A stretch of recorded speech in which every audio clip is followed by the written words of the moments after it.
Legacies aren't inherited, they're built.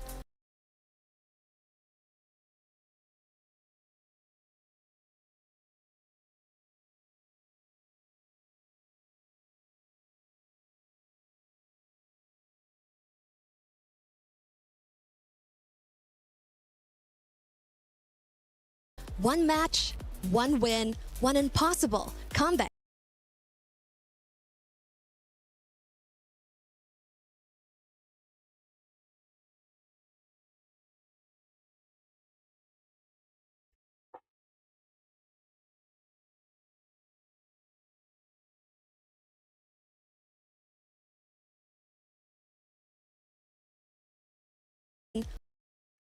One impossible comeback.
And joining all the way from Mongolia, Aurora Gaming!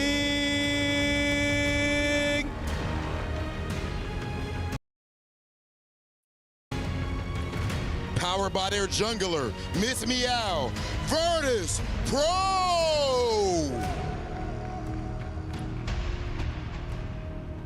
Last year's rookie come back with a lot of experience.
all the way from Turkey, Foot Esports!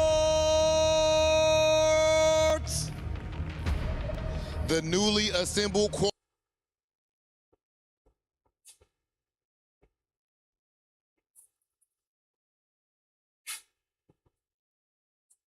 qualifying out of Myanmar, Team Ray Yo.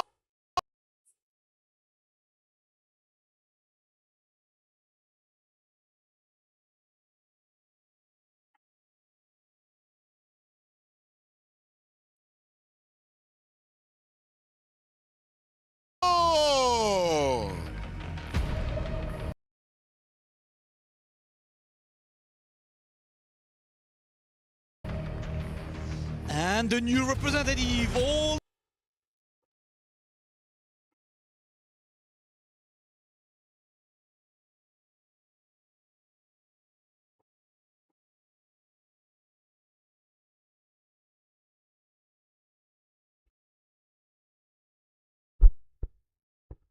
the way from China, Seda!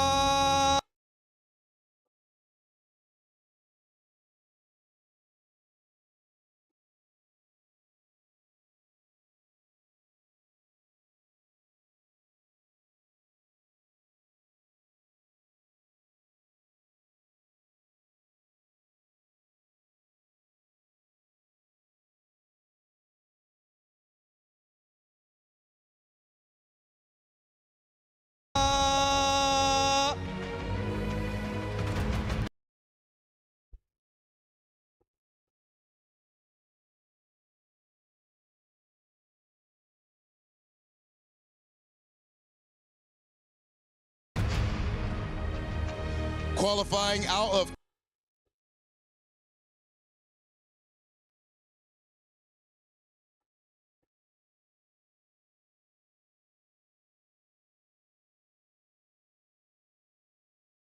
Cambodia, Galaxy Feed.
Last year, the didn't just win it back. They went undefeated. A perfect run. The golden road. This year, the target is on their back, heavier than ever before. Every team came here to Paris for one reason and one reason only, to take the V-High down and the crown from the Queen Bees. But here in Paris, this is the home ground of the organization. Pride is on the line. Today, the question isn't whether Team Vitality still belongs at the top. It's whether anyone in the room can actually do something about it. To break it down, let's find out from the studio. An introduction. The ladies have taken the stage. Things start to get serious. And the trophy has been placed in the center by Vitality, looking to protect it. Will they be able to? Well, only time will tell. 5 days of competition. Let's start breaking down our first matchup. It's coming up quick. It's going to be Falcons Indonesia versus Sadek Esports 2.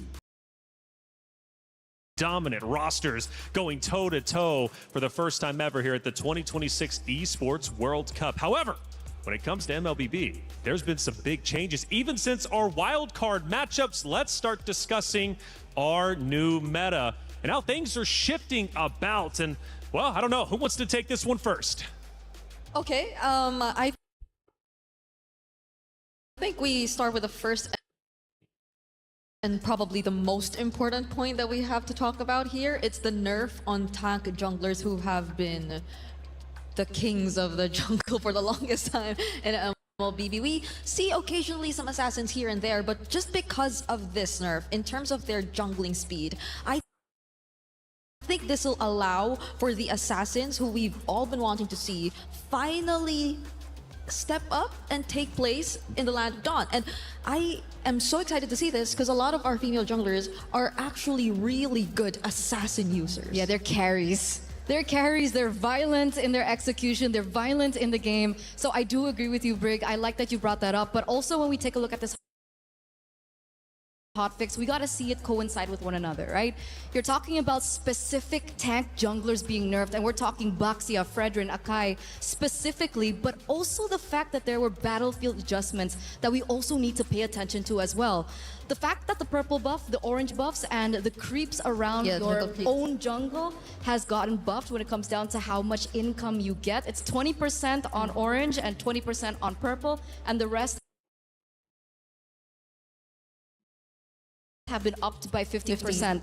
We're saying a lot of numbers, we're saying a lot of specifics, but what does this mean in the game? It means that there is more room for carry junglers to rise. Yep. Assassins will be able to get to their power spikes a lot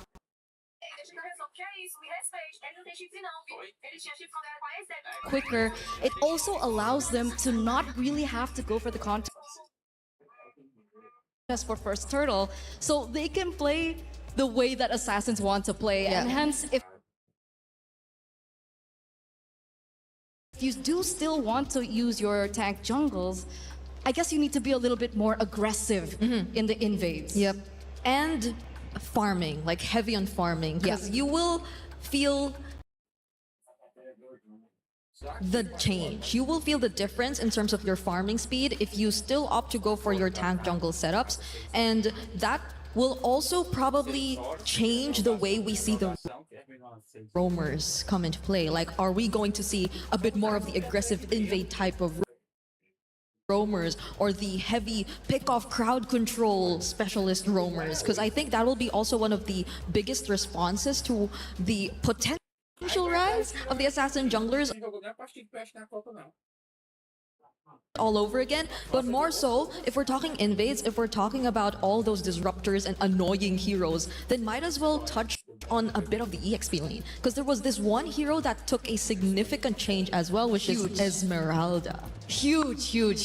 Lower cooldown, increased damage, increased shield on her first skill, more slow on her second skill as well. So we are going to see whether or not Esmeralda rises in popularity. Yeah. And I think that's what makes MWI so exciting. Absolutely, and so much to ask, even based off of this, especially with two specific players. I'll ask that when the time comes, especially for the matchup a little bit later. But this one here, Falcons Indonesia, Seda Esports.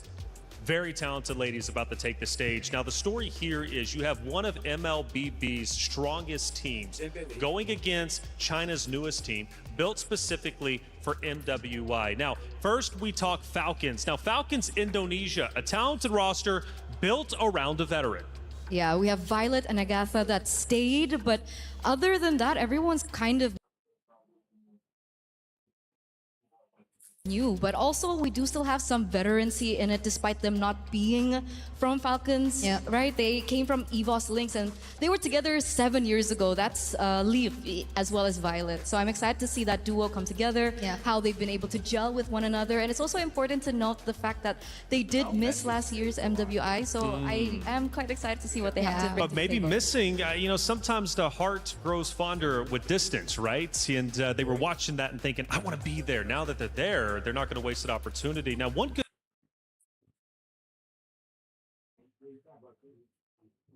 thing about them is they have great composure, clearly, because, you know, Violet specifically led her team through 3 elimination matches to get to this stage. Now, that's not easy to do when you know your tournament life is on the line. You've got to guide your troops effectively. Violet was able to do that. So if they get into a sticky situation, I'm looking at this team to be perfectly fine, and it is going to get a bit, you know, hairy up there at times, right? It's not going to be easy against the competitors you have to go through. Speaking of which, obviously Seda Esports. I love the narrative here. Newest team built for MWI. What does that mean, Bree? I think it's so much emphasis on the word new, because even if you take a look at their qualifiers, there's really not much information that you could get out of this team in terms of their gameplay, in terms of their hero pools. And that is, I think, in a way, a double-edged sword too, because this is where you could probably argue that you could not really find enough information about them to prepare enough about this team. One thing that we know for sure, though, is that they tend to really prioritize the strong laning picks in order to just establish that early game, because they're most flexible when it comes to the mid game. That's where they can either opt for these split approaches or even just rely on team fight as a whole. But what we know for a fact is that they're a very flexible team, and both of them would probably really just fight for that early game advantage. Now, with a new meta, flexibility obviously is going to be hugely important here. Now, I have heard, though, at least when it comes to our ladies, they do like to go with the comfort picks despite of the meta. But I guess here for this roster, maybe they're going to be comfortable flexing a little bit. And by the way, if you want to go ahead and get your fantasy team written up, scan that QR code. There's a lot of players to choose from. Who do you want to choose? Like I said, EWC is great. You have an opportunity not only to be involved just in chat like the traditional way, but also choosing your fantasy roster. See how good you are at building the best team you possibly can. Scan that QR code. But again, going back to the meta discussion, because it changes, do we think Seda Esports might actually have a little bit of an advantage here? Because clearly they have good, at least from what I've been seeing, macro mechanics. They're solid. They know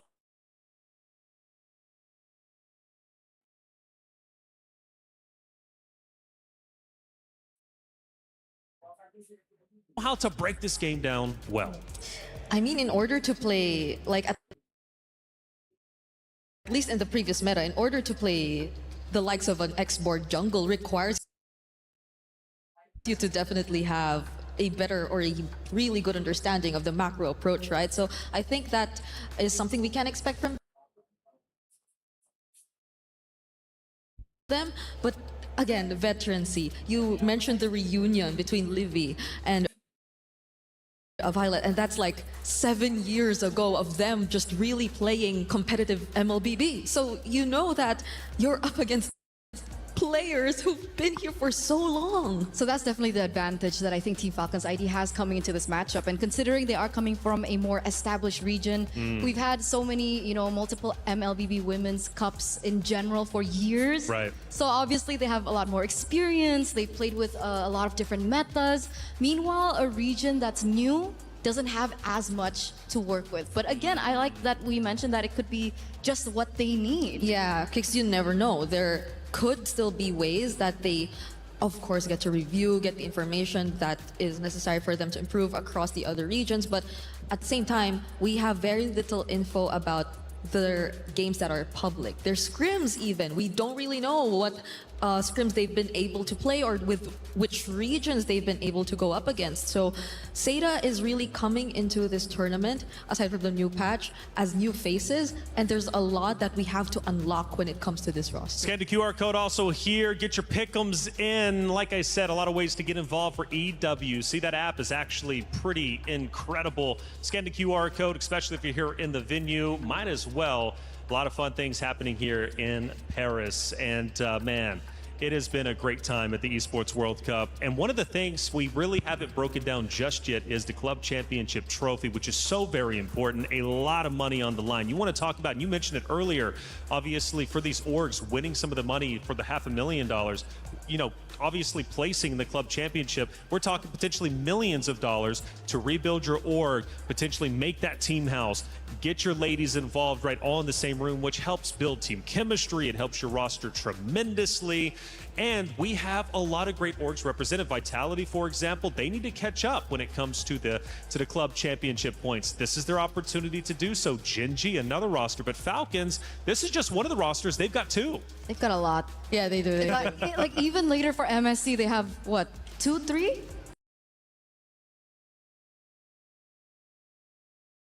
I think two? Yeah, two. There's the Falcons Meta who just recently won the wild cards, and then we have Team Falcons PH. So those are two of the many Falcons rosters we've seen. Even during the qualifiers leading up to MWI, actually, we've had a lot of Team Falcons rosters. The Philippines, our representatives currently, Navi, actually had to go up against the own version of the Philippines Team Falcons as well. So it could have been 3, but I also remember last year's Club Championship run being so tight. So tight until the very, I think it came down to like the last two events. Like the final weeks, right? Yeah, it came down to the final week, like the last 2 events. We were telling the story on the week 7, and it was like, who's going to win? Because Falcons could have very well been defeated. Let's not forget, they've won the Club Championship in back-to-back years, kind of like Vitality, right? For MWI.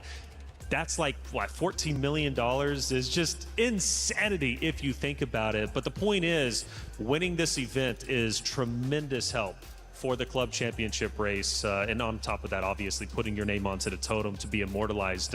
We have the totem room. It has all 3, well, I guess 2 totems from the previous 2 EWCs, plus the new 3rd one. And it's really, really cool just to go back into history, see who's won these events, and really just take a step back in time. Hey, check it out. Our matchup is about to be underway. We'll be going into our pick and bans very shortly. The ladies have taken the stage to face off against each other for our first time. It's going to be Team Falcons Indonesia versus SETA Esports. It's one of MLBB's strongest teams versus China's newest team built for MWI. Will that pay off? Well, we're going to find out very shortly as the pick and bans will be underway before long. Again, taking a look at Team Falcons Indonesia. Bree, we got a veteran. Obviously, Violet, we talked about him. The roster built around Violet. Now, that's a huge positive to me, but there can be some shortcomings. If Violet isn't performing, if she's not vocally leading her team, does this team still continue to function? It will be tough, especially if the shot calling does revolve around her. But considering that I think Raymond is known to heavily play some invader roamers, which I think we've previously touched upon when we discussed the meta, then I think there will be a part of the shot calling coming from her as well. She will be taking charge in a way, and I think they have to work hand in hand. So it's not just going to be all around Violet. but a huge part of it will come from her definitely. Since we're speeding things up with the new meta, do you think Falcons Indonesia is going to be able to react to that accordingly? Because were they traditionally a fast team, a slow team? Obviously, you've got to adjust. Or do they, Eterna, go with their bread and butter, their comfort picks? That's a big question because when we talk about Team Falcons, I'm so used to the old lineup. Yeah. I'm so used to, Chin Chao, Agatha, and the rest of the old members. And when we looked at them, it felt like everything revolved around Chin Chao. Like she was the star player. But now that she's not there, we're waiting to see perhaps the new backbone and the new formula or the new system that Team Falcons ID will bring up today, especially with the changes to the patch and so on and so forth. But I'm pretty sure the coach is also there to really help assist them through this. And that's why this first banning phase here in Stream A, that's what makes it so fun and interesting. Yeah, I know they told you to check out Stream B too, but just keep both of us open. That's right. This isn't a competition between the better stream. The matches are debatable, but both are a must-watch. Both are must-watch indeed. Yeah, I don't know why it turned into a competition. That content. It's LaFell. It's LaFell. He's just a competitive Yes, guy. yes. Fair enough. I'm going to have to arm wrestle. I think that was a big thing you guys like doing. And I haven't lost yet, at least when it comes to the talent arm wrestling. Wow, impressive. That's right. Well, it's just what I do. It's just what I don't know, but you're also saying you're a big dog yourself. So I am. We don't do that though, Eterna. I think we don't try the arm wrestling, Wait, why? Do you want to try? Yes. Okay, let's see if you can. Let's do it off stream. Off stream. Well, yeah, we'll see how much time we got to fill anyways. But right now, as the players again do get set up, you mentioned coaches. So I'm new to MLBB. You two are the veterans, and it's a pleasure to be here. By the way, I'm going to be learning each of these 5 days. Fun fact: First Mobile also being involved in as a talent. Coaches across multiple esports play a varying different number of roles. How are the coaches when it comes to MLBB, and how integral are they in the success of a roster? Yeah, a lot of the planning in terms of drafts and really just studying the opponents comes down to the coaches and the kind of system that they set up. It really builds what kind of culture and habits the players eventually have. And I think you just know for a fact that they do work together when it comes to the drafts, but majority of the preparations and the studying are going to stem from them, especially when it's a news patch. And we've seen such variety when it comes down to coaches, right? We've seen a variety of coaching staffs. Sometimes there's the head coach, assistant coach, live coach, emotional coach. What else is there? A lot. Tactical coach. It really depends on how established the org is. But for simplicity, let's just keep it to, let's say, head coach and assistant coach. We also usually have an analyst to really study everyone else in the competition. And you've mentioned everything very technical, Bree, but also what's really important about the coaches is how they bring these players to life. I mean, some of these players are so young. Yeah. Right? We've seen players, 16, 17 years old. Wow. Barely growing up. I don't even remember what I was doing at 16, 17, but they are playing competitively. And obviously, the frontal lobe isn't fully developed. So, of course, emotions are on the table. So that's what another thing that the coaches really have to think about as well. Yeah. Talking frontal lobes and everything on the desk. I was a biology student. No way. Ooh. Oh, it's about to get deep up here. Okay, I like it. But coaches seriously do make a big impact, especially when you start talking about younger players. Yep. 16.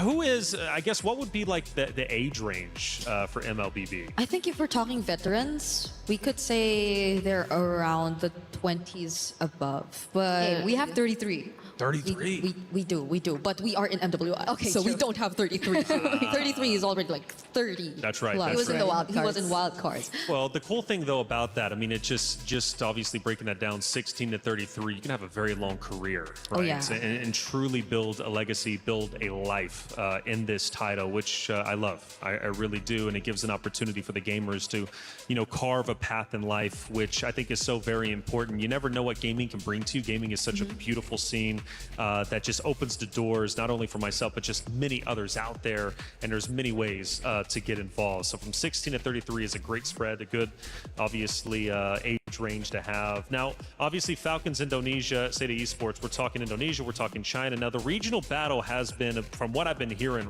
really, really tense. Who would be the best regions? Because Indonesia, from what I'm hearing, is at the top of the food chain. Okay, if it's vitality, then yes. I mean, you won But we won Smart Omega Empress 2024. But the recent, one out of, sorry, how many MWIs have there been? this is the third. So like Okay, so like how many 2025. percent is that again? Sorry, remind me. 66.67. I didn't know the point. I just knew 66. 66.67% For Vitality. and for the Philippines. But So then Indonesia. wait, no, why? Why is it 66.67? That's why, for Vitality, no? Yeah, because they won 2 out of Oh yeah. 2 out of the 3 is 66.67, as you said. Oh yeah. Don't oh, do yeah. the 6-7 in the chat. I don't want to hear any of that. 6, No, 7. God. No. I thought you didn't want me to do that. Why did you do it just I'm now? sorry. Intrusive thoughts. But Okay. so Indonesia, I mean, at least as of right now, at this stage, seems to be the best region. But who's hot on their heels? But that's why it's so arguable, right? Because in the past, when Team Vitality won their title last year, they were on an undefeated run. So, you know, locally, regionally, international tournaments, like third parties here and there, they've been able to win it all. But this year feels a little janky for me. The fact that they lost the SEA Games. Yeah. What do you think about that? I mean, at the time, it felt as if the mastery that Malaysia was able to show was just really exceptional overall because they've been spamming.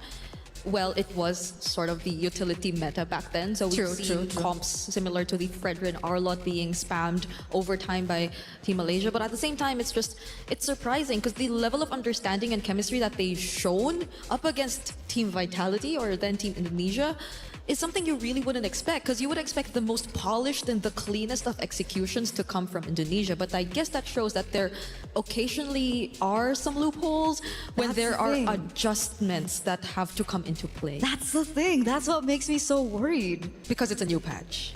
Yes. I mean, considering this is a different coaching staff, by the way. So in 2024, was it 2024? In 2024, when they lost the throne to Navi, oh, well, back then it was Smart Omega Empress. It was a different coaching staff.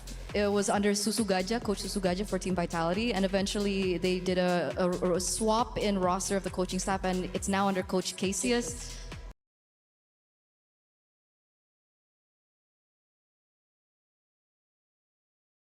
So I thought that with the change in coach, with Coach Casius now, you know, really holding the helms for the team, that it would be okay Yeah. if there were changes, but it turns out there's still a chance. There is still a chance. So I think it's just in a way showing that they can be defeated. Yeah.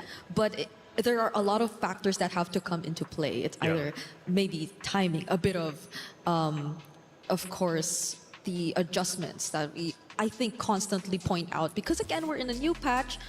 But if we think adjustments and just their comfort overall in this new patch, I don't think they are expected to struggle as much. Sure. Well, new patch, I guess we'll bring this conversation forward because it is going to have an impact, obviously, in this first matchup. You know, Ashley, Vivian, there's a big discussion, Mother of Tanks, who truly is it? Obviously, Vivian holds that title at the moment, obviously winning last year, the year before that. But now that the tank meta might not be as prominent, could we see potentially a fall off, not necessarily in skill set, right? But at least just maybe different roles being played. Are tanks going to be as impactful? Obviously, the assassins now truly impactful, more so now in this meta. But how is that going to change the game? I mean, does it speed up? Is it still going to remain a little bit slower like it used to be? I think should speed up, right? Like compared to before where we saw a lot of the 20+ minute games, things should feel a bit faster now if we just focus on those kinds of junglers coming into play. But we're finally seeing the draft. We are going to start.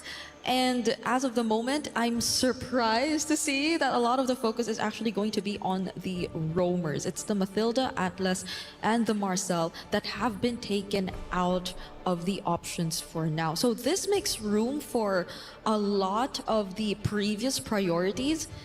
I think I'm a bit iffy about seeing the Juicin Prio though. Do you agree with me? Like, do you feel the nerf on the Juicin? Personally, as a Jushin player, sometimes I feel it, sometimes I don't. It really depends. really? Like if I'm still up against a composition that's very melee oriented, like the Baxias of the world, the Fredrins of the world, the range diff to her skill is not as bad. Really? It's not as bad, but that's why I feel like coming into the draft, it's going to be interesting because we've been talking about how perhaps the assassins will come up in popularity, but so far these bans don't really indicate that, right? The Matilda being banned out, obviously the Matilda has been such a great support hero for the junglers in the tank, so either this is them knowing something that they know that we don't know about each other, or it's still kind of centering around the tank junglers. Yeah, I'm trying to make sense of what Seda is trying to set up for, because they've been taking out Mathilda, Atlas, and Glue. Three, I'd say, very annoying roamers in the sense that they just really provide stability for your team. But what is the prio if they just don't want to go up against these kinds of heroes? Like, I mean, the likes of the Freyas and the Paquitos are there definitely, but you might not want to really see them first pick now that the Esmeralda's been buffed up really well. So I think we're going to maybe shift a bit back to seeing more jungle gold prios, because we did mention the Juicin. It's also probably going to depend on these teams if they still feel very comfortable into prioritizing the mid lane picks. Yeah, and on that note, we do still see the Boxy being banned out, Brie. Okay. Okay, so we talked about the Hirara coming to the wild cards. I think it was a very huge and heated debate. Is Hirara good? Is Hirara bad? Is she viable in the meta? Is she okay for top-notch professional play? Yeah. A lot of players argue differently, but we did see an okay win rate from Hirara. I think in the later stages, I think the teams got a lot more accustomed towards the Hirara, and the fact that we do see the changes towards the battlefield, easier to farm, and so on and so forth. We do see the potential of the Hirara. Okay, and more so now that I think you really want to just take a look at the assassin junglers a bit more because of the changes in the patch, then I think Hirara, compared to it becoming a 50-50 pick, feels a bit more reliable. Now, Team Falcons Indonesia though, these are really tanky first two picks that they've decided to go for. It's a Phoveus and the Belleric, which really makes me think of, does Seta just really want to counter them immediately on, or do they just want to go for the safer priorities on their carries and reveal what their lineup will really revolve around? Because the bans are just really interesting to see. Like, you don't really get to see what the plan is from the bans. I think right now they definitely cannot rely on the Hirara. So the carry does come through, and the Yves. So we have a double secondary carries here. Yves going to be a very strong laner considering the nerfs to the Jushin. Carry also one of the answers towards the beefy guys in the front, like you mentioned, for the first two picks. And the Falcons ID drafted in a way, especially first two, that they really want to counter this Hirara, right? Yeah. Very difficult for her to dash in of these team fights and get out alive, and that's exactly what the Belleric has to offer, and so does the Phoveus on the side lanes. But the question is now, how do they want to close things off? What is that third pick? Do they want to go for a counter pick in the jungle? Yeah, and what is their damage source? Like, what is one of their damage sources gonna be? So now we get an answer. It is gonna be the Gourd. Although it is gonna go up against a Hirara, we do see like the synergy that can come into play. It's a Belleric and a Gourd, so you can just be constantly annoying in the mid, just spamming the taunts, and there will be very reliable follow-up and poke damage that can come into play if you take a look at their mid duo, because I think that's something we're yet to see from Seda. Like, what is going to be paired up with the Eve? What is going to really change the course of their mid rotation so far? Because the fact that you don't know what kind of jungler Falcon's ID is gonna go for yet, it kind of feels 50-50 to just go for a heavy invade type.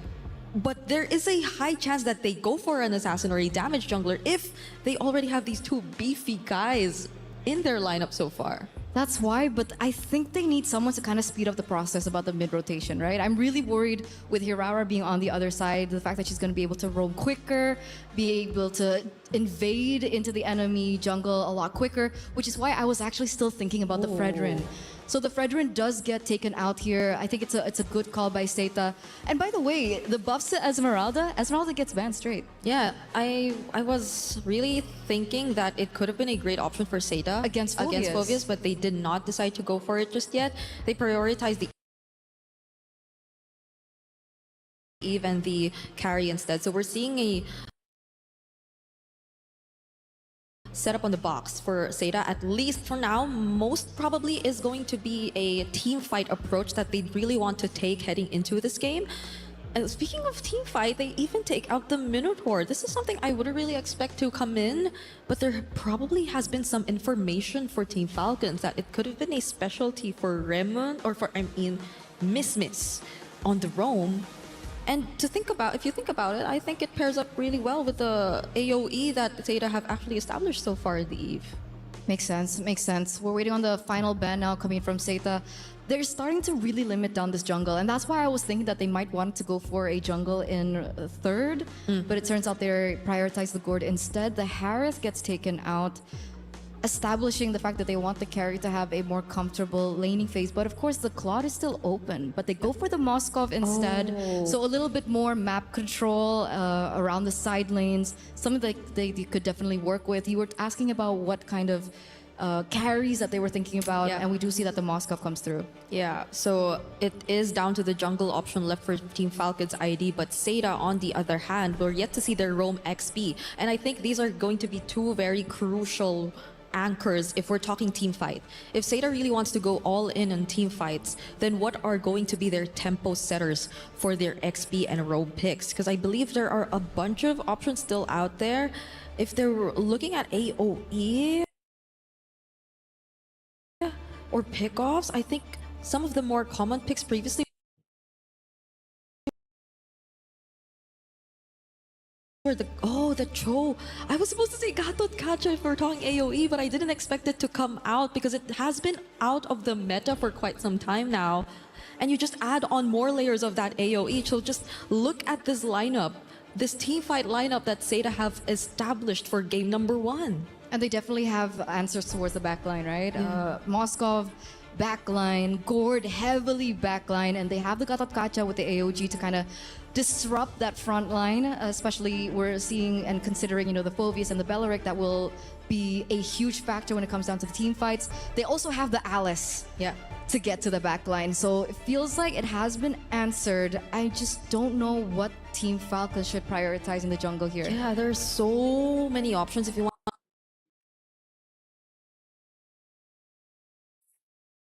like fight them head to head with an assassin, but also they're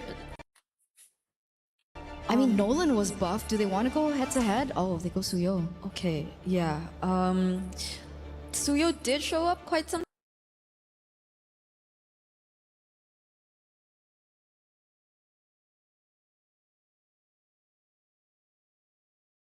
times. Even in wildcard, I think it's never been really out in terms of the meta. But so far, looking at the compositions, I think so much is really going to boil down onto team fight. Like even looking at Team Falcon's ID, I think a lot of this is going to revolve around their team fighting prowess and capability. Apart from the fact that they do have a Moskov on their side, but that's really going to likely be the name of the game. Well, now that they're obviously chosen, from what I'm getting, Zeta Esports maybe taking a little bit of a different approach versus Falcons Indonesia. You know, mentioning it obviously for the macro mechanics for Zeta Esports, they're solid, and they did come in created specifically for MWI. And I'm thinking the Harara pick is going to make a big impact, obviously, for the side of Zeta Esports. Getting that buff recently, we think that's going to be a prio pick. It was instantly. You got to play around it and adjust accordingly. Falcons Indonesia are going to have to fight hard going into match number 1. Here we go. Thank you so much to the panel.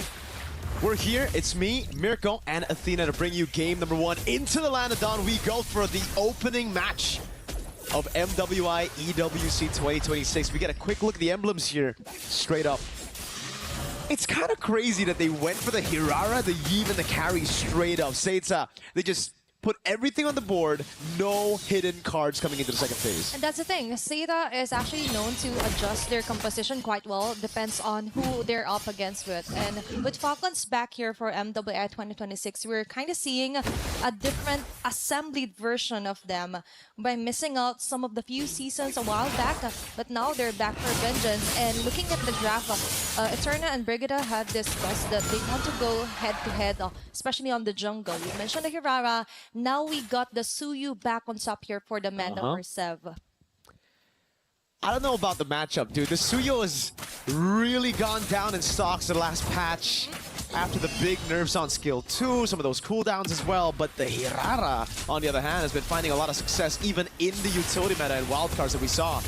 Just a few fights here and there. Fun one. Okay, Raimundo will immediately fall down. It's a great answer here for Seda, setting the tone. Immediate takedown onto the roam. Seva trying to go for the pickoff. Will there be a trade? Yes, indeed.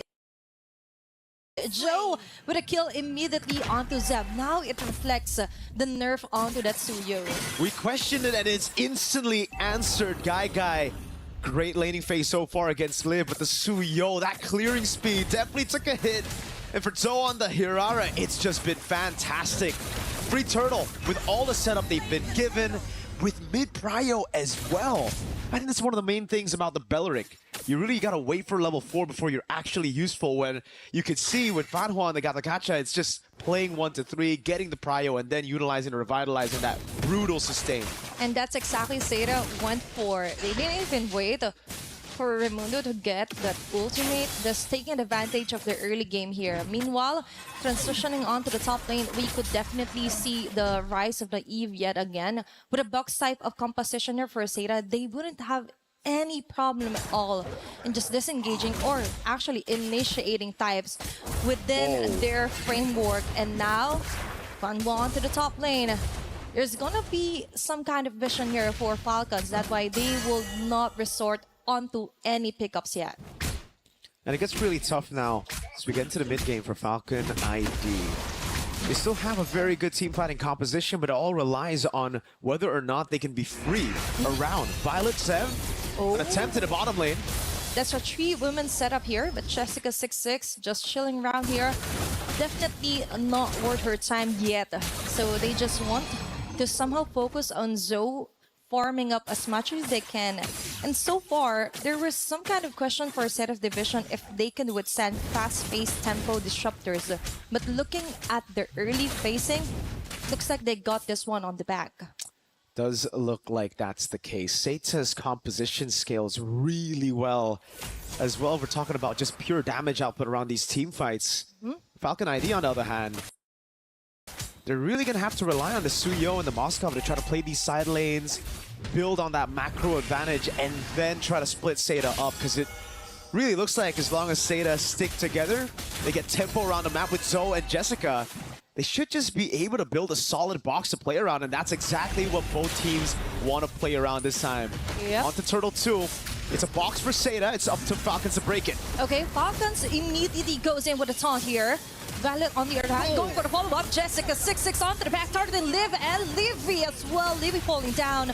Bucker on the front lane, just dishing out those damages. There's going to be a chase here. Fanhuan, good free hits for Guy. There's going to be the dark wave, but it isn't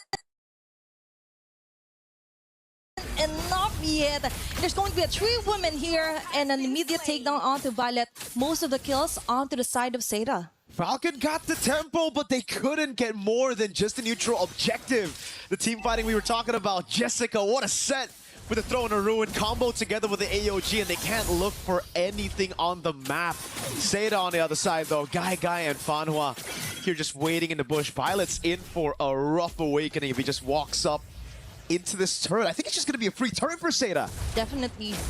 Falcons right now, they can't risk another sudden death like that.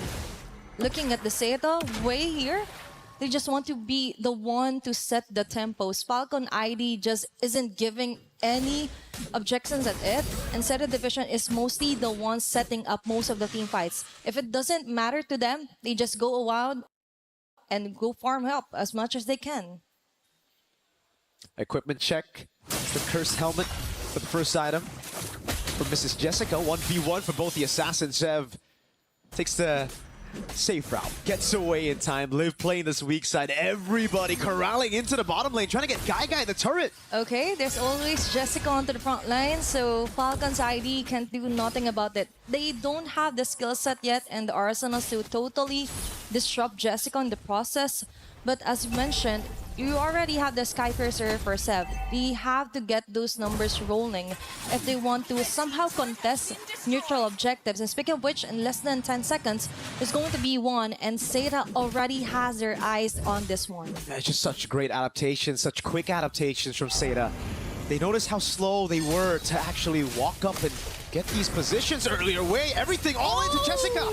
That's a very nice missing gusher from Livy in a solo with a flicker in. Final with a killing spree.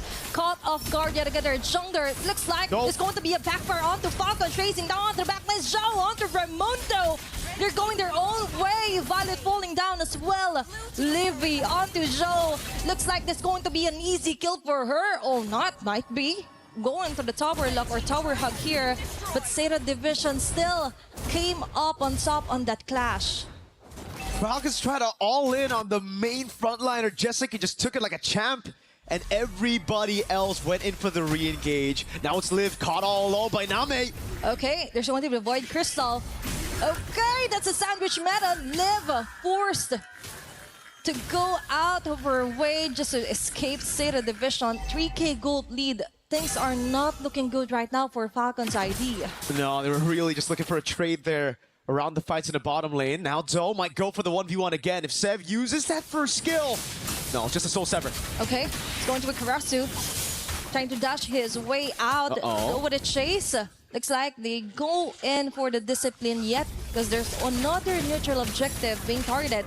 A very smooth transition here for Seda Division. All neutral objective most of the time goes onto the hand of Joe. Oh, Name. Another big weakness for the Suyo is these long-range mages in mid. They can just burst him down. No magic damage reduction anymore on the kit. It's been nerfed quite a while ago. Yep. And like you mentioned, it's all really about the transition. Seda, they transitioned so well, converted on every objective. Again, they see Falcons up top. They go straight into the bottom lane. And Raimundo is just so confused, frustrated. They don't know where to look. They go up top. They try to match some of the rotations from Seda, and Zoe is just split pushing down below on this Hirara, and there's nobody who can match this 1v1 presence, not even Sev on the Suyo. They couldn't even maximize the Moskov thing here for Falcons ID because Seda Division is just all over the map. Conceal play here. Raimundo yet again caught here with a flicker and Rod of Dryad. There's going to be two members here. Percent Division caught on the crossfire. Fanwa with an AOG. Violet going in for their further pursuit. Still going down. A very nice box here for Name and Falcons ID. Even with great initiations, great targeting, it just isn't giving any damage yet against Seda. It's crazy to say, but it just feels like Seda are just better. Falcons have had no answer to anything. The only time we've seen a proactive move has been Liv trying to get a turret up top. That's about it. Everything else, pace set by Seda. And you can see in the goal difference here, it is all almost across the board, a 1,000 gold lead. So it is the 1v1s that are just constantly going to Seda. And for Doe, it's that immobilization. The fact that it's just so difficult to catch anyone from Seda. I had my doubts early on when they revealed all of their damage dealers in the first 3 picks, but then the way that they were able to adapt to it, picking up these 2 beefy frontliners and the Gata Kacha and Alice, getting that combo in together as well. It has really confused Falcons now, especially as Guy finishes off her DHS. That is the 3-item power spike we were, well, should be looking forward to. I don't think Falcons are actually looking forward to that too much. It's just free. There's no way for them to even walk out of their own base. It's just Liv who can do a little bit of that. Just clears it out though. Can't go for any trades. It's not enough for Liv to just go on about her day, clear off the last bits of minion wave on the long lane here against Seda Division. But also we have to consider the fact that the crowd control mostly will come from Raimundo or Violet. Additional crowd control might get from the Mystic Projectile here for Livid, but still isn't enough because the moment they approach, they're easily torn down here by Seda Division. They just don't have that range yet. Damage isn't there for Livy. I just saw her build up the corrosion side, but that's it. Now Seda Division has the Lord. Totally maxes out the outer and inner turrets here for Falcons ID. Now they're left to defend down to their last base turrets here onto their base. They do have okay clear. Still have a Gord and a Moskov in their lineup. But Sada's got really good siege with Jessica Conceal again. on the Alice. Yep, the conceal. Guy's looking for the shot to the turret. Name just looking for an angle to get an RWM to zone Falcons away from this turret. Now Baser down below, targeted by Sada. Oh, another drone of ruin! 3 members gone here for Team Falcons ID. But a follow here for Fonblock. Jessica 6-6 still on the Crimson Gleam, but trying to run away. Seb going down. Leaving with an answer called. That's 1-for-1 trade-off. They're not backing away just yet. Still for Sada Division, I think that was a very fruitful initiation, even though it cost Jessica 6-6 her life. Yeah, no bounties on Jessica. All good as long as they're able to get those chip damage over onto the turrets. It's very low down below. It would have been even better if Sada were able to take that down. But hey, a win's a win right now. You'll lose your frontliner for the price of Zev, who now will lose a lot more time to try to look for farm. Heck, Liv is being given over the orange buff. So this level lead is going to be still a problem as we get into the next Lord for Falcon ID. Zev is going to have to just try to out-retry, predict those retry battles coming in from Zone. Yep, because most of the time for Falcons ID, the issue is that for the earlier parts of the game, they weren't even able to farm up as much as they can. And from their coach, they quoted that they just have to go farm, then go kill. They can't even do the step 1.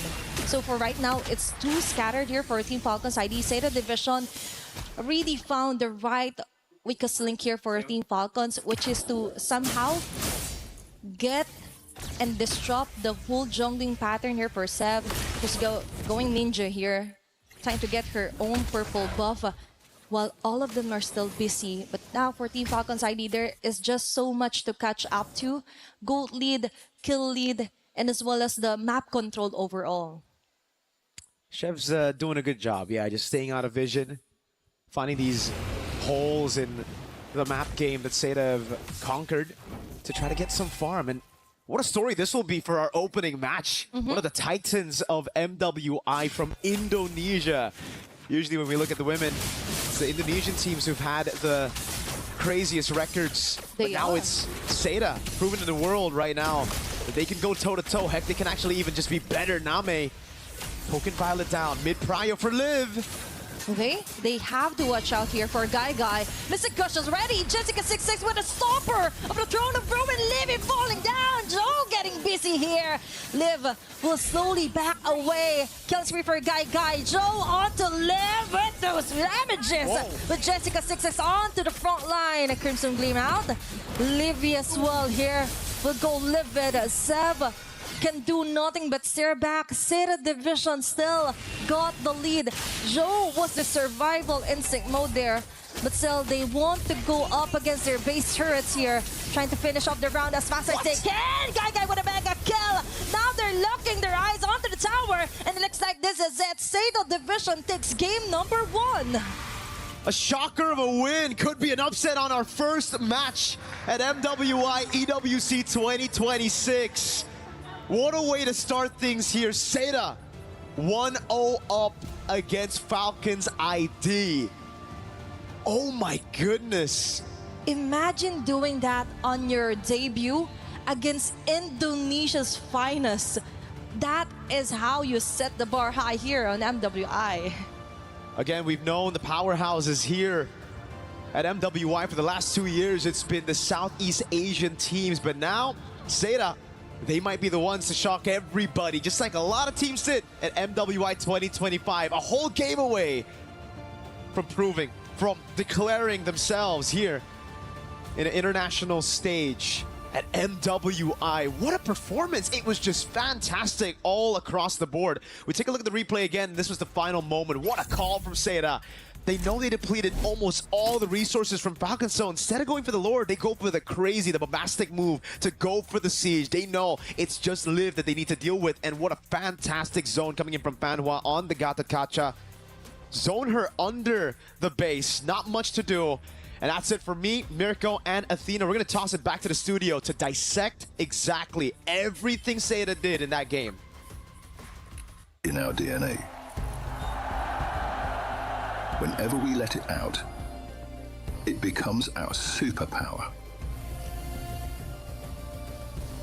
Now imagine an entire city being built to supercharge it. Kadir City, powered by play. Mirko and Athena, thank you so much for game number 1. More games to come, but what a dominant performance from our newcomers on the international stage. Seda Esports came in with a game plan, executed well, and honestly, the competition really didn't even show up. Things are looking quite scary. My goodness, what a beatdown that was. Coming in, Falcons Indonesia, we were hyping them up. The veteranship, building their roster around Violet. But this, at least for this matchup, round number 1, Seda Esports had their number. It was so impressive. It was so impressive. And I think a lot of people out there and probably the audience watching in the venue right now are quite stunned because obviously coming into this, Falcons ID were the favorites coming into this matchup. But in game number 1, Seda just really showed exactly how it's done. I would imagine that they would have needed a little bit more of an adaptation period coming onto such a big stage, but they didn't show any hesitation whatsoever when it came down to that execution. Early game was so on point, and even if we drew it back to the drafting phase, the fact that they prioritized 3 cores early on, you'd think that that would leave them in a bit of a bad situation, but it really didn't. It revealed so much of their game plan and the box that they wanted to set up, but they were still able to set it up nonetheless. Like the entire game, you see them just being very calculated in terms of their engages. And I like how Jessica66 just proved to be the X factor in this game, at least. The way that, yes, she did manage and keep Violet in the lane, which is, again, one of the players we've been really building up for this matchup. And apart from that, just overall really starting the most crucial fights. It's not just her alone. I really loved how we saw such good coordination from these players, all of these players. Their team fight, we expected it, but we did not expect it to be this clean. They could rely on each other so well, and we saw that for the entirety of the game. Yeah, and I've got to ask, Carrara coming into play, the new buff obviously making her a prio pick.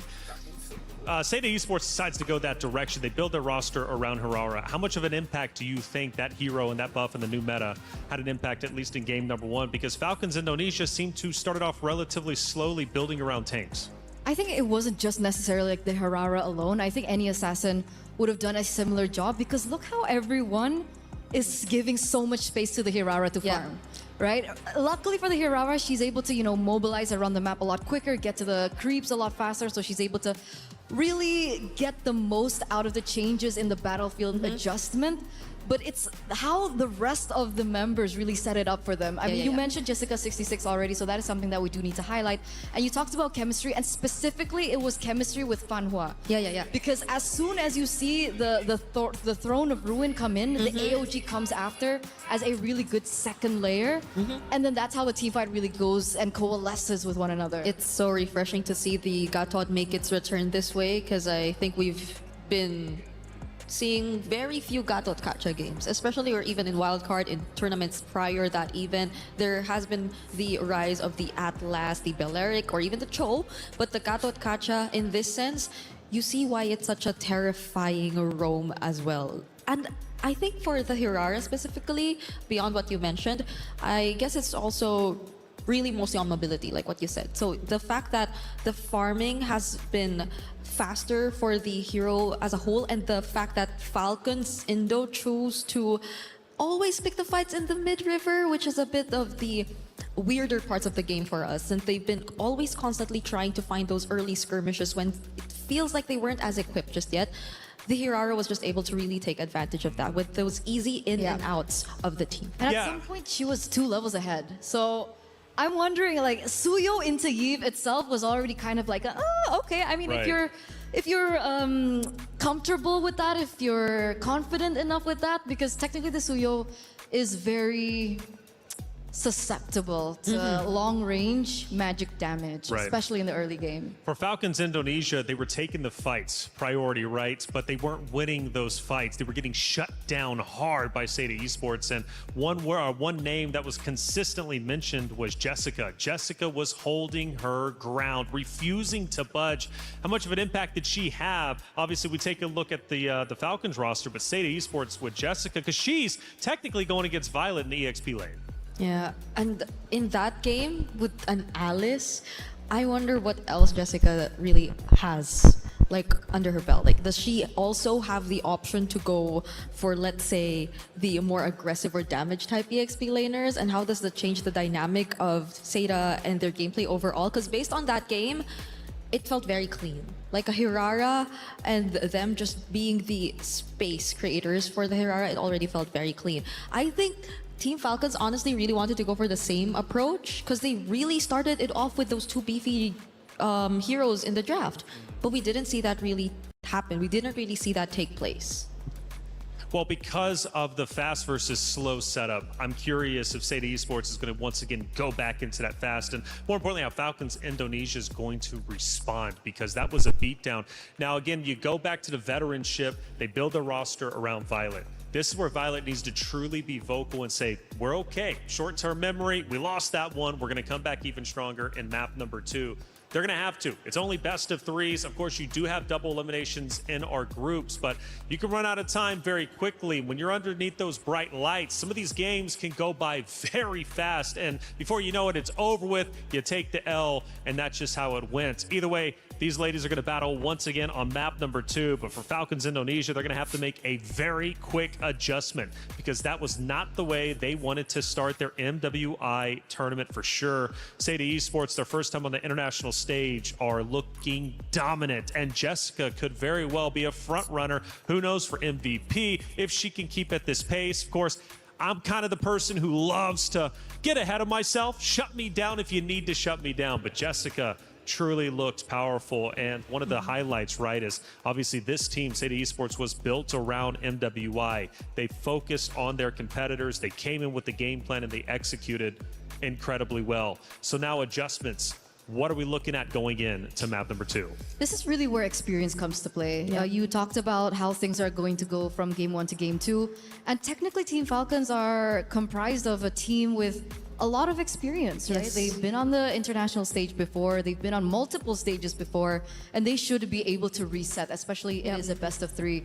There is pressure for sure, because we are at match point. Yeah. And yeah, technically we do have, you know, like the double elimination system coming through, but it would be great to win twice in a row. Yeah. Right? You can go straight to the knockout stages. So what do Falcons really need to do? I think, would we talk drafts? I think their draft honestly wasn't as bad. Like, it could have really went toe to toe, maybe a bit more on the early game execution, because it was, I think it's really what their focus is mostly on. The fact that they're a very tempo based team. So I understand if they really wanted to go for the aggressive plays, but then it should be a win for them if they just really want to keep it going. So the fact that they went for it once, failed, and still decided to go for it again, and I think failed constantly multiple times after that, really didn't allow them to get any room or to find any room to bounce back. So specifically, we're talking targeting, right? We're talking targeting on multiple occasions in these particular team fights. They wasted so many resources onto the front lines, because I think you mentioned it earlier on as well at Reflections. You were talking about Jessica 66 over and over and over. And as we saw the game really unravel, we did see that she was the one that everyone was targeting. Yeah. Maybe with enough firepower, maybe if they had their power spike, it could have been possible to take down Jessica and then look for something else, because technically she seems to be the one to really initiate these team fights and really figure out how these team fights will unfold in the Land of Dawn.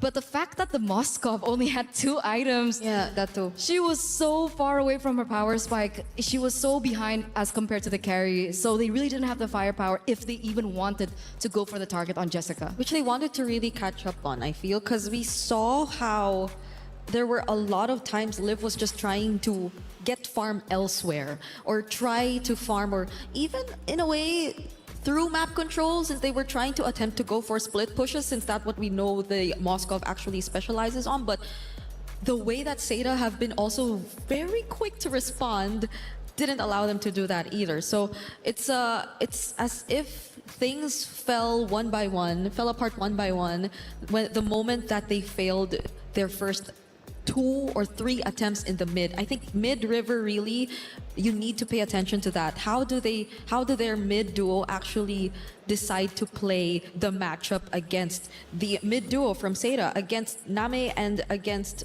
earlier Fanhua? Because I think also that was another surprise that we got to see. Fanhua coming in and having a really good KDA, honestly. That was a Gatot who I think had almost 100% kill participation with 0 deaths throughout the entire game. So, as far as speed goes, Falcons Indonesia aren't scared to initiate the fights, get aggressive, get in the face of Seda Esports. But how do you slow things down if you're Falcons Indonesia? Is it worth slowing it down and not initiating all the fights and maybe trying to figure out what Seda is all about as opposed to just constantly bashing your head into the wall and hoping you break through? I think it goes back to the fundamentals, right? They really need to think about it. It's great to be aggressive, but why are you aggressive? What are you aggressive for, rather, right? That's the question. Like, are you going for an objective? Are you trying to shut someone down? Because it seemed like in the way that they initiated the team fights, sometimes it was just for the sake of. Yeah. And if you're going to commit to that aggression, who can you afford to be that aggressive against? Because earlier, I think staying and being aggressive is not a problem, absolutely not at all. But if they're just really going to commit to the bit, then might as well make sure that they can really afford to go after these targets, to really take out these targets they really just want to go all out against. And now, I think we're seeing some adjustments from Team Falcons. They did take out the Phoveus and the carry from the options, which then leads us to, I guess, opening up the roam options earlier that were mostly banned out. The Mathildas, the Atlas. Is this early trauma? Oh yeah. Like, carry instantly banned out? That's not a hero that we usually never see mind. being banned out, first phase, right? Yeah. So, I mean, is Seita only limited to carry? Because I don't see another reason why that first phase you would go for a carry. Yeah, and more importantly, the Carmilla has been a staple ban too. Like, I wonder where this really came from. The fact that they just really wanted to take it out a lot of times. So, okay, we're seeing a Paquito priority come into play immediately in the first pick, but Seda does Jessica play the Esmeralda? Do they really want to go that route immediately? Even for Red 3 later on, let's say if they just really want to keep their options open. Because I think there are a lot of other priorities you can also go for at this point.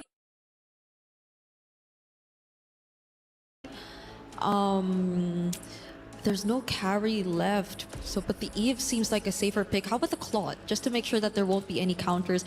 Okay, they go for the Esmeralda immediately too. At least you have a guaranteed winning matchup in the lane. And we finally get to see what the Esmeralda has to offer, right? With how many buffs she was given in the Scarlet Embers patch. We're wondering how OP is this Esmeralda? Because everyone really is talking about her. You were talking about the Claude earlier on. That's definitely something they can bring out. It's not going to be as simple because technically you are in a winning position because you're up against the Eve. So it's definitely something that I think Falcons need to consider. But the fact that we have a Paquito on one side, does this also signify that they're not going to go for an assassin in the jungle? Oh, that's going to be... especially if they go for that damage bit of the Paquito, then that'll compromise the sustain of their lineup a bit. Exactly. I am concerned, though, Jessica, being as good as she was in game number 1, going into game 2, a guaranteed win on the EXP lane, especially with Esmeralda, who currently is OP. That is a big boon for the side of Seda Esports, and Falcons Indonesia, in my opinion, are already behind. Oh, okay, this is interesting too. So we might expect majority of the damage to really come from Guy. Without the carry pick, I feel like they're confident enough still. So this might just take away the fact or the theory that carry is one of her main or special picks if they're going Baksha jungle. Or is it Baksha jungle? It should be. Do you think there is a chance that it could be flex in the roam? It can be flexed into the roam because it was picked after the high loss Jusin. So like those are really high mobility heroes. Look at that. Seda also taking out the X-Borg, a hero they played in their very own qualifiers as well. Which is why I think Baxi is going in the jungle. Yeah. If they're taking out export, okay. Do you think that we're living in a world where Paquito can go jungle? I mean, it was meta before. Or are they forcing it to... It could be possible, it could be possible, but technically Fredrin's still up for grabs. The Akai basically hasn't seen the light of day as well. Because I remember there was a time too where Hylos could have been in the EXP lane. We Like, remember that. We remember that meta. There's just so much possibilities if we're talking patches way back. But if we were to follow what we're commonly seeing nowadays, then we are indeed expecting the Baxter to go into jungle. But what does Guy pick up then eventually later on? Because I feel like Falcon's ID also sense that they might just put it in the jungle, so they're taking out some of the other options that could just really put out the damage that's needed from Seda. But if that's the case, shouldn't they be taking out the Claude as well? Because Seda's picking up first after the second banning phase. What's the idea here? Technically, they're put in a tough position as well. Like, how big is that hero pool that you opt to go for the Moskov ban? Unless, or do they feel like Guy doesn't play Claude? could be that, or are they going to put something unique in the gold lane? Maybe an unconventional gold laner? What else is there? If we're talking Shred, there's an Obsidia, but there's again a Paquito. I mean, Freya is still up for grabs. but then that leaves you with an almost all but fighter Freya lineup. against Esme, I don't Yeah, think you and- want to do that as well. Okay, does the Seda consider the Claude here? Or do they have other options up their sleeve? Because we're thinking that the Baksha is going into the jungle. They already have an Esmeralda and Eve. So much space created. There you go. They indeed decide to pick up the Claude. The other remaining matchups are honestly... it's a bit tough to Harith into the Eve and the Baksha. Yeah, I was about to Maybe say. not. I think the most 50-50 would be the Harith, but It's a Baksha Eve. it's a Baxia Eve. What else is left? I feel like Liv will have to bring out something. Do you want to play like risky early game? Like the Grangers of the world? Or do they want to like switch it up? Put Paquito in gold if you don't want to go up against the Esmeralda and put something else in EXP. Well, we're thinking about it really hard, and it looks like they are thinking about it really hard as well. They're taking their dear time. That is a hero that we have not seen in a while. That is Hanzo and the Iritel. Hey. Unconventional drafts. And could this be Falcons Indonesia reaching deep into their bags to try and defeat Seda Esports, who surprised them so much in Map 1? I have a feeling there might be a chance because it doesn't feel like a typical Game 2 draft in a best of 3. It feels more best of 1. It feels more... Well, technically, if you think about it, they're already down 1-0. They lose one more, they're That's going to true. loser bracket. They got to commit everything. It's a do or die for Team Falcons ID, at least if they don't want to go to the lower bracket and have only single life left. And say to close it out with a Tigreal. Okay, how could you just go in? Yeah, this is going to be tough. I mean, the one thing that Falcons ID have in their cards is the fact that there's really nobody to kind of look around for the Hanzo. I guess Esmeralda will have to be able to look for that. Yeah.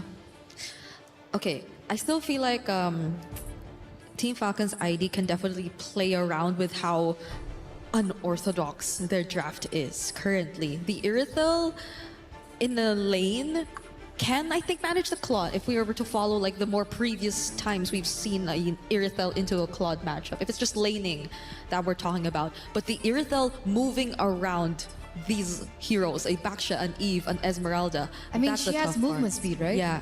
That's the thing, right? If you're playing with movement speed and boxes, Iritel should be able to do it. Well, it's definitely a fun hero selection, and now it's time to move into map number 2. Athena, Mirko, take it away.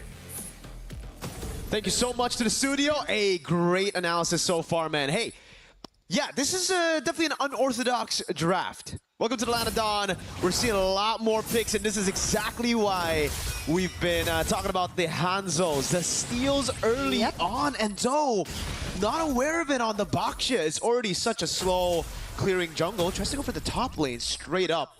A level 2 dive or a level 2 gank attempt here.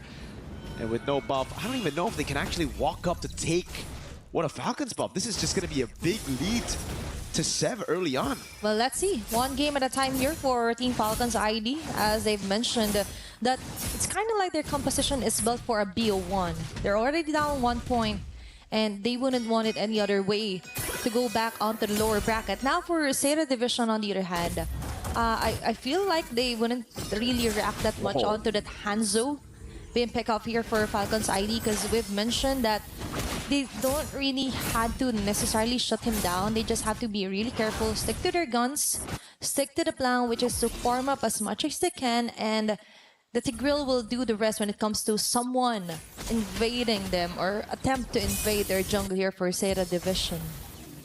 Really wonder if Zoe's actually even going to get level 4 before this first turtle. Guy in the bottom lane, losing out. Liv has actually gone for a very aggressive emblem choice. A Master Assassin down below. Knowing that Guy is weak side, he's trying to punish her even more. Oh? And Zoe will try to rotate down below. She actually did get level 4, so this is A-okay still. You're not losing out on too much, despite that early orange buff take by Sev. Zoe's going to try to go for the shield unity. Oh, that's what we're talking about. That for Zoe, they just have to stick to what they know best. Try to be stoic here for our game number 2. Raimundo onto the front.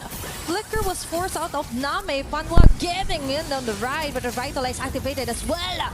Trying to survive here is Raimundo, but Zoe with a shield unity in terms of size already activated. But trying to run away, being blocked over the corner here, offered neutral objective. Name yet again will get the first blood. Same goes for what happened from the previous game. Oh no, the targeting is all over the place. It looks so good for Falcons ID. Yeah. They went in, but they just had different targets in mind. Zeta, their composition that really thrives in that position where they can actually delay and sustain through the initial damage from Falcons ID, and they just had no idea who to target together. It really just feels like a big disconnect between the team.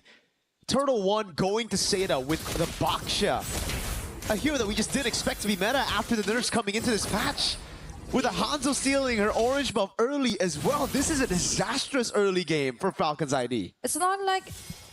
This is not the same Falcons ID that we've seen compete on a triple elimination, surviving that game hers from way back in Indonesia. And now, for Zeta Division, they're just showing how much they want to stay in the lane. Okay, Glorious Party already activated. Liv will get the kill. That's numerous members down here for Zeta Division. Jessica 6-6 keeps them at bay.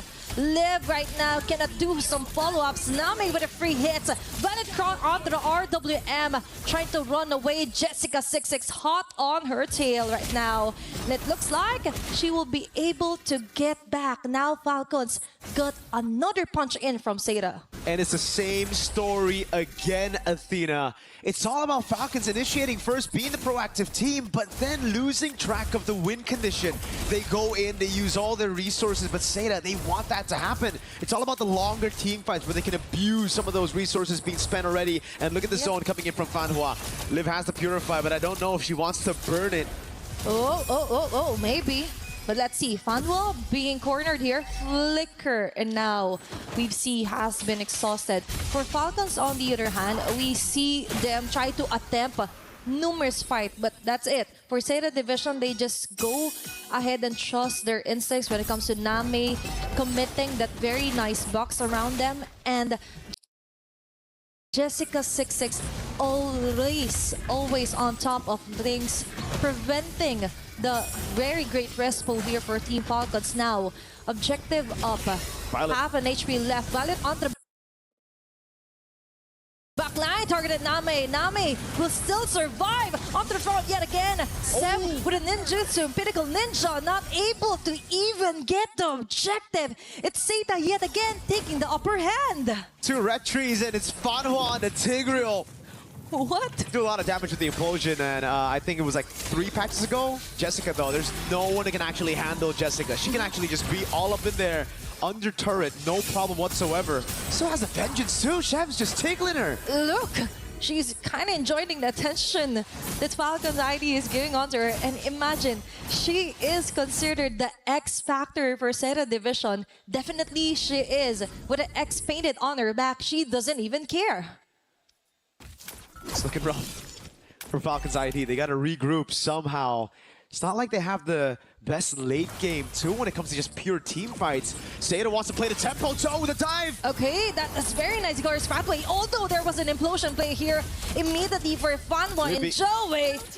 Now we see Gaige just going with the free hits. Now the Blazing Duet activated. All those bullets coming in hot here for Falcons ID. It's going to be the Soul Snare, enough stacks, but they have to try and run away. Fanwa onto Livy, hot on her tails. They get the kill. Now Liv is the next target here, but Zeta Division, they already got most of the kills, got an advantage, and Jessica 66 goes on her day, just clearing up the last bits of waves onto each lane. They've got all the winning matchups and they can dictate the tempo of the fights. They started first and it just creates so much confusion within Falcons ID. Again, we see the targeting all over the place. Livy, Crimson Beacon forward, went onto Guy, but Sev wanted a different target. Everybody is going for their own 1v1s, and it just doesn't look good for Falcons ID, who are already a game down. Zeta are putting Chinese MLBB on the map. Imagine that. First match, opening of MWI 2026, and a win against a Titan. Oh! It's Livy again, my God! What a great setup here for Fanwa. Now we're talking. Now we see why they've built from scratch instead of just buying a whole new set of organization. From building to scratch, now they've got this blueprint. A wonderful standard here for MLBB Chinese, especially on the FE division, right? They're setting a whole new face here on MWI. And it doesn't look like their first rodeo. It's actually looking like a huge contender for the crown this year. Chev can't even deal damage to Fanhua. Fanhua is just taking it. They're going for the poke again. Sev's trying her best to do the best she can. She's the only one on the team who's still deathless. And it's just harsh to say, but right now, Zeta are gapping Falcons ID. The Sea Halberd first item to try to deal with Jessica. Still not enough, though, for Violet. Livy's going up as well. No glowing one. So they're just real. That's no wonder. They're relying on just the Sea Halberd from Violet so far to actually deal with the sustain coming in from Zeta. That's why they can do whatever they want. Yep. Leaf only has a Haskell. Understandable. And that's why it couldn't even deal a lot of damage here onto Zeta Division. Now they're chasing Raimundo. They don't care, even if it's the tankiest of them all. They've got enough damage to totally shred them into pieces.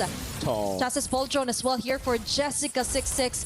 The problems just keeps on piling up here for Falcons ID. She's dealt with the wave so well. Now she goes up top again. Chev will get a turret, but that's about it. Now it's a 1v1 against Jessica. She gets away with the Pinnacle Ninja. There's just no one that can deal with Jessica. That's the problem right now. All the battle spells are up. We're waiting. This is the calm before the storm. A big one that can actually be Zeta's first win in the tournament. A loss to the Titan in Falcons ID. A purple buff take by Zoe, by Zeta. They're getting control over. Chev has already used the Retribution, and it seems like Zoe will try to go into the bottom lane. They had vision on a few of those members. Raimundo might just be the sacrifice for Liv to get out. They're willing to commit even with the Revitalize. They just take the bait. That's another additional kill here for Zeta Division. And as you've mentioned, Jessica 66, the full responsibility was that to somehow zone them out and of course try to spot where Sev will come from. But now, she has multiple responsibilities and she's doing stellar at her performance. Now, another objective is up. Joe as well is starting off smart here. Violet onto the back, but I feel like it's too risky to contest this Lord up onto the hands of Zeta Division. And now, Sev with a ninjutsu, Pinnacle Ninja, already exhausted their ultimate. Lure's pathway here for Raimundo. Is that the opening that they want? But Guy with a Blazing Duet hitting on to the right marks of Falcons ID, slowly crumbling down. Lure as well will be stolen off here by Lev. Valley with a shutdown kill. Is it the turnaround that they need to actually contest this fight? But no, Zeta Division has their eyes on the prize. They don't even care if you get that Lord as much as they want to get that. As long as they get the kill and advantage, they'll take it. They got the team fight. They were able to, again, prolong the team fight, play around the carries. Name, she did get taken down, but she bought enough time for the rest of the team to follow it up. And man, clean retry, I guess. No, that was a heavy crossbow and a few shots coming in from Liv. Great take on the Lord. We take a look at it again, and it was just so constantly CC'd. Already caught in the midst of it all. Taken very low, thrown back by Livy on the juice in. And Liv, she didn't even go for the target of the Lord. It was a hit onto Fanhua. She dashed away towards the Lord, and the AoE of the heavy crossbow hits got the Lord stolen for Falcon's ID. They're playing with just a tad bit of luck here so far, but again, Seda have just been the more calculated Fanhua! That's 2 members caught here inside the box here for Nami with RWM. Very nice pickup here for Seda Division. Raimundo falling down here low, trying to run away. And now they have to back away Seda Division with that immediate responses. Very beautiful implosion plays so far here for game number 2. These implosions have been brutal. Nothing they can say about it, even with the Purifies. You use it, and it's an instant blazing duet. An RWM, layers upon layers of CC and damage. They get a trade at least. With the enhanced minions up top with the Lord, they're able to get a trade, but still, it's a tier 2 in the mid lane. Now it's Seda. It's up to them to try to close this one off. Falcon's ID, they haven't looked too good in the last 2 games, but they're a team that can show up in the middle of the game as they continue to scale. They're doing some damage on Zoe. Okay, maybe now we could finally see some great responses for Team Falcons. I also saw the Malefic Gun already built up here for Liv. So additional range here. Violet? Would be what we expecting. Violet being caught here by Guy and Jessica 6-6. Flicker already activated here. She needs to be really careful. Joe just spots her on here, but Name gets caught here by Sev. That's a really great trade-off here for Team Falcons. Violet just buying enough time for them to actually pick up some of the members here for Seda Division. The shining star of Falcon's ID, Violet, soaring past the skies on the Paquito, juking everybody and baiting those crucial resources. Flicker out for Guy. Got Zoe in a tough spot as a frontliner so that Name can be vulnerable, and Falcons took advantage of that. It's always been chaotic throughout these games, but now that they have the items to actually go for whoever they want, it's starting to actually work out. Falcons ID, they're in their comfort zone right now. They can finally start to break that front to back that Seda have relied on in the past 2 games. Chev, though.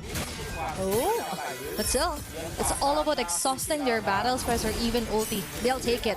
And now, still Raimundo being caught. Lures probably just to disengage. The last bits of the RWM will help him. But Jessica 6-6 will just zone out Violet. But Sev on your hand will still go in against 4 members here for Seda. Placing the way here for Guy. Violet will go down. Double kill again for Guy, making the triple kill. Liv and Sev are the only ones left, but not for long, because Jessica 6-6 still has her eyes here on to Liv. Sev is the only woman left here, and looks like Seda Division or Seda Esports wants to finish off this game 2 as fast as they can. We've waited a long time for China to make their show on the international stage. This might be it! And this time, they want to put their names on top of the list, and Seda will ensure the 2-0 sweep against Indonesia's finest. This is Chinese MLBB onto the main stage. Wow. What a way to do it. What a way to put China on the map for MLBB. A win against a Titan in the women's division. MWI has just started with a big surprise, a big bang. They came in hot with guns blazing. What a way to start off the first day of MWI at EWC. What a fantastic performance. Again, it really looked like they gapped Falcon's ID. There's no other way to sugarcoat it, no other way to put it. Seda were just better across these 1v1s. Even adapting through the game, we saw a few of those adaptations for Violet, for Sev. But again, the instant response from Seda. We get to look at the replay here, that final moment of the game where the game just went straight for it again. So it's just back-to-back, Lord up, but the decision to go for the throne. rinse and repeat. If it works, why change it, right? And for Zeta, they just stick to what they know best, focus on the macro. The micro will follow soon, and Jessica 66 still hot on the lead. We're going to throw it back to the studio to dissect that game.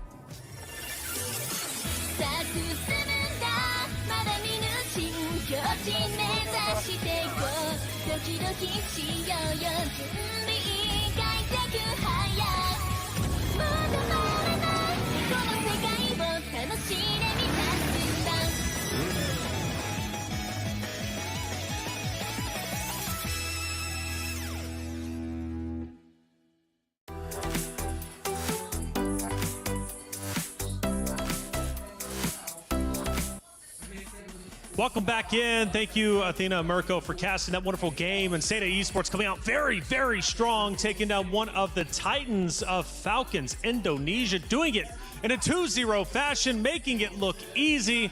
Falcons Indonesia, they will have a second chance in the loser's bracket, but a very real chance they don't make it to the knockout stage. Hey, welcome back into the desk. I'm Taylor Reflections Noble, Eterna, Brigida. Good to see you, ladies. Let's break it down, because my goodness, did it go by quickly. Seda Esports on fire.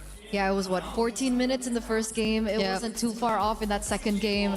A huge gold gap as well. We did see some moments of life, I would say, for Team Falcons in game number 2, but ultimately the execution just really wasn't there. Yeah, and I feel like a game plan that they had to resort to just because they ran out of options. It was a lineup that they had to wait to scale, and it relied on the mid to late game before they could actually find ways around it. And even then, it was still 50-50 because it relied on the execution and the angles that they could utilize to go up against Seda, who were very dominant across the entire map. Going back to hero selection, there was a big talking point and a huge surprise, and especially in game number 2, Falcons Indonesia throwing a wild card out there. And I love that you said, Brie, about like, look, it looks like they're trying to go and win a best of 1. Well, essentially it was that, right? Trying to stay alive, force a game number 3, but it took you by surprise. They took a risk, they took a gamble, it didn't pay off.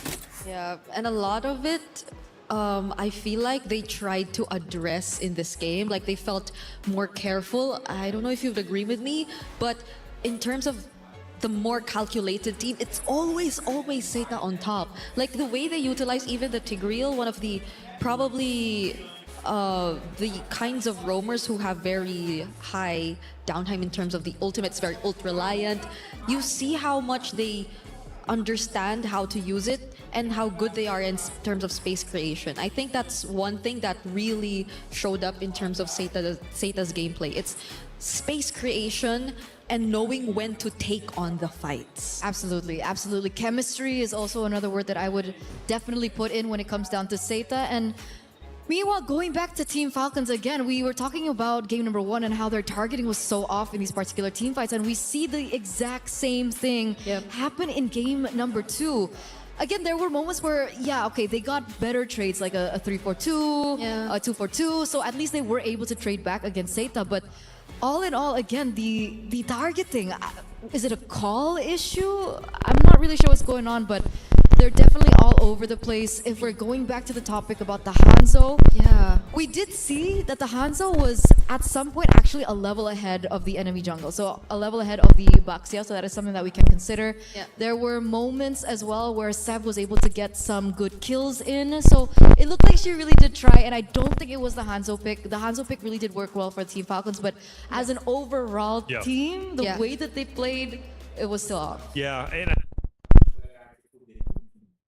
I think there's a big discussion, obviously, about Zeta and just how well they were playing. You know, the hero selection obviously is incredibly important, but Zeta Esports was just fired on all cylinders. They look like a dominant roster, and it's going to be scary for anyone that has to go against them later on in our group bracket. But we had some big moments. Let's talk about our first big moment. Lord Stolen ends up happening towards the midway point. Obviously, maybe potentially a turning point for Falcons Indonesia. Walk me through what ended up happening. Okay, I think in this moment, everyone was individually just trying to accomplish their job, but it felt like there was a bit of the overcommittal from Raimundo, which didn't really allow or didn't really get the necessary follow-up. It was just fortunate for Falcons that Liv got the last hit on the Lord, but I think that's what I could just really term for that fight. It was just fortunate because everything else wasn't really on their terms. Like, their fight looked very Seta despite them actually taking that Lord. Well, let me ask this. If you take fortune, though, sometimes you get a little bit lucky. Could that have been a big turning point for Falcons Indonesia? Because they did almost turn things around. At least things started looking up. I shouldn't say turn around, but things started looking up. But they just still couldn't break through, say, to esports. Potentially, because at that point in time, we were getting to the power spikes that Team Falcons really needed for their team, right? I mean, Irithel was starting to do a lot of damage, hence perhaps why the Lord Steal eventually happened as well. But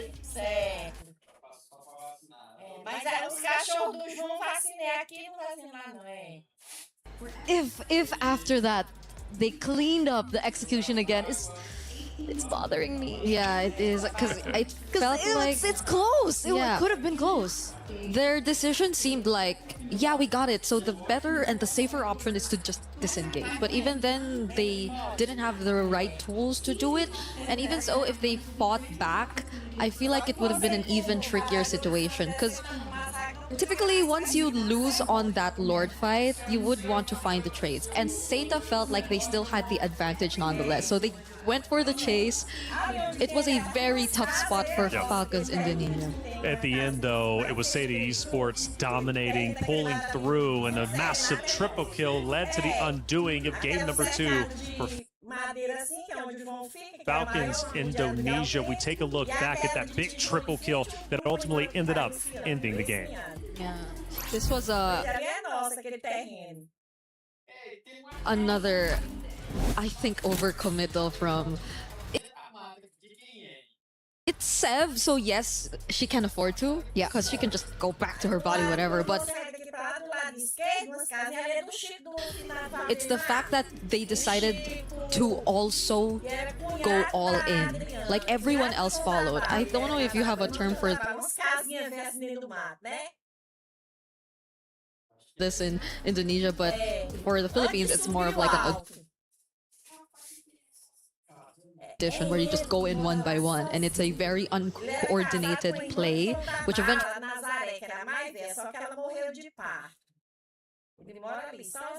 cost them the game more than the triple kill, which felt like it was just handed over to the Claude. It feels like, okay, you know, to play devil's advocate, I mean, we've been talking so much about Team Falcons and ID and how they could improve coming to their next matchup, but obviously it's also something that we need to highlight coming in from Seta. The fact that they were able to make the team fights as messy and as unstructured as that, I would say, right? Because, you know, like the Jushin was jumping in, and then the Paquito was still in the back line, so it